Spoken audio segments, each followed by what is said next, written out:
નમસ્કાર, મારી મંદુલા Salani official YouTube ચેનલમાં આપ સૌનું હાર્દિક સ્વાગત છે. નમસ્કાર, આપની સાથે હું છું મંદુલા.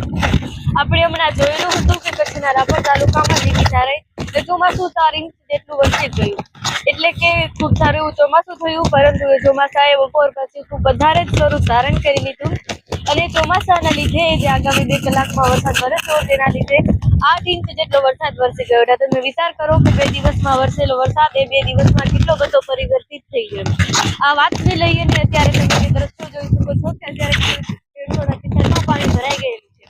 એટલે કે આ વાતને લઈને ખેડૂતો ચિંતિત છે. તેમના જે નવા પાકો હતા તેમને જીવનદાન મળેલું છે, પરંતુ હવે તેમને એ ડર છે કે જે તેમનો પાક છે એ પાક હવે એ કદાચ તણાઈ પણ શકે છે અને તેમના પાકને નુકસાન થઈ શકે છે. એટલે ખેડૂતો માટે આ વાત સારી છે, પરંતુ જે તેમના બીટી કપાસ છે તેમને નુકસાન થઈ શકે છે. હજુ પણ ચોમાસાની આગાહી છે, એટલે હજુ પણ ખેડૂતો માટે એ જે પાક છે તેના માટે રાહતના સમાચાર નથી. અત્યારે જે આજુબાજુના વોકરાઓ અને નદીઓ છે તેઓ ગાંડીતુર બન્યા છે અને સાથે જ ખેડૂતોના ખેતરમાં ખૂબ પાણી ભરાયેલું છે.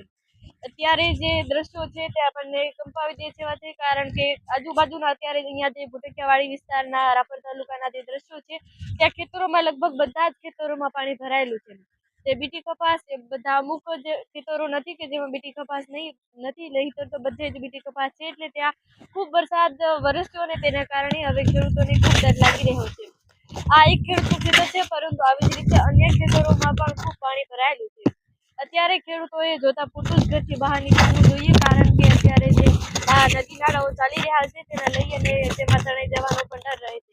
સાથે અન્ય વ્યક્તિઓએ પણ ઘરથી બહાર ના નીકળવું જોઈએ, કારણ કે વીજળી કદાચ પડી શકે છે અને આ પાણીના ધોધને લઈ અને પાણીના પ્રવાહમાં તણાઈ જવાની શક્યતા પણ વધે છે. અત્યારે તમે આ દ્રશ્યો જોઈ શકો છો કે